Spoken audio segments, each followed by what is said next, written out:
പുറത്തിറങ്ങിയ അന്തംകമ്മികളെയൊക്കെ ആരെങ്കിലും brain wash ചെയ്ത് കൊണ്ടുവന്നാണോ, അല്ലെങ്കിൽ അവർ പിണറായി വിജയന് വേണ്ടി അങ്ങ് ഓടി വന്നതാണോ? ഈ കാര്യങ്ങളൊക്കെ വീണ തൈക്കണ്ടി പൈസ ഒന്നും വാങ്ങിച്ചിട്ടില്ല, ഇത് കള്ളക്കേസാണ് എന്നൊക്കെ പറഞ്ഞു വന്നതാണോ? ഒരന്തത്തിനെ കാണിച്ചു തരാം.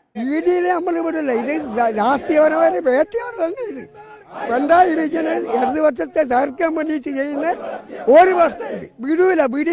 സതീശനും വിടൂല, മോദിനെയും വിടൂല, ഇഡിനെയും വിടൂല. നമുക്കിതേ പറയുന്നു സത്യ വിടൂ. എന്താ അറിയാം, ഇല്ലാതെ കള്ളക്കേസ് ഉണ്ടാക്കി ഓരോന്നെടുത്തിട്ട് വരിക. കണ്ടോ, വി ഡി സതീശനെയും അതുപോലെ മോദിയെയും അമിത്ഷായെ ഒന്നും വിടാൻ പോകുന്നില്ല. അപ്പച്ചാ, എനിക്ക് ഒരൊറ്റ കാര്യമേ ചോദിക്കാനുള്ളൂ, എന്തുവാ കേസ്? അതറിയാമോ? CMR നിന്നും പൈസ കൈപ്പറ്റി എന്നതാണ് കേസ്. എന്തിന് കൈപ്പറ്റി അതറിയാമോ? ഈ CMR എന്താണെന്ന് അറിയാമോ?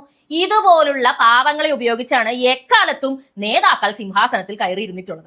ഞാനൊരിക്കൽ പബ്ലിക് ഒപ്പീനിയൻ എടുക്കാൻ പോയപ്പോൾ നല്ല പ്രായമുള്ള ഒരു അമ്മച്ചി എന്നോട് പറഞ്ഞു, ഞങ്ങൾ വോട്ട് ചെയ്യുന്നത് അരിവാൾ ചുറ്റിയേക്കാണ് എപ്പോഴും. കാരണം ജനിച്ചപ്പം മുതൽ അങ്ങനെ പറഞ്ഞ് 18 വയസ്സായപ്പോൾ മുതൽ ഇതിന് മാത്രമേ വോട്ട് ചെയ്യാറുള്ളൂ, ചിഹ്നം നോക്കിയാണ് വോട്ട് ചെയ്യുന്നത്. അപ്പൊ ഞാൻ ചോദിച്ചു, പിണറായി വിജയൻ ഇഷ്ടമാണോ? അതാരുവാ മക്കളെ എന്നാണ് എന്നോട് ചോദിച്ചത്. ഒന്നും അറിയില്ല, അരിവാൾ ചുറ്റിക പണ്ടെങ്ങോ വലിയ വിപ്ലവമായിരുന്നെന്നും ഇപ്പോഴും അത് തന്നെ വേണം എന്നും മാത്രമേ അറിയാൻ പാടുള്ളൂ. ഇങ്ങനത്തെ കുറെ ആൾക്കാർ ഉള്ളിടത്തോളം തെരുവിൽ അടികൊള്ളാനും ജീവിതം കളയാനും പുഷ്പൻ സഖാവിനെ പോലെ വെടികൊണ്ട് കിടക്കാനും ഒക്കെ ഇനിയും ആൾക്കാരുണ്ടാവും. നിങ്ങളെങ്കിലും ചിന്തിച്ച് നിങ്ങളുടെ മക്കളെങ്കിലും ഇതിനകത്തുനിന്ന് മാറ്റി നിർത്തിയാൽ നിങ്ങൾക്കൊരു ജീവിതം ഉണ്ടാവും, നിങ്ങളുടെ തലമുറയെങ്കിലും മര്യാദക്ക് ജീവിക്കും. വേറെ ഒന്നും പറയാനില്ല.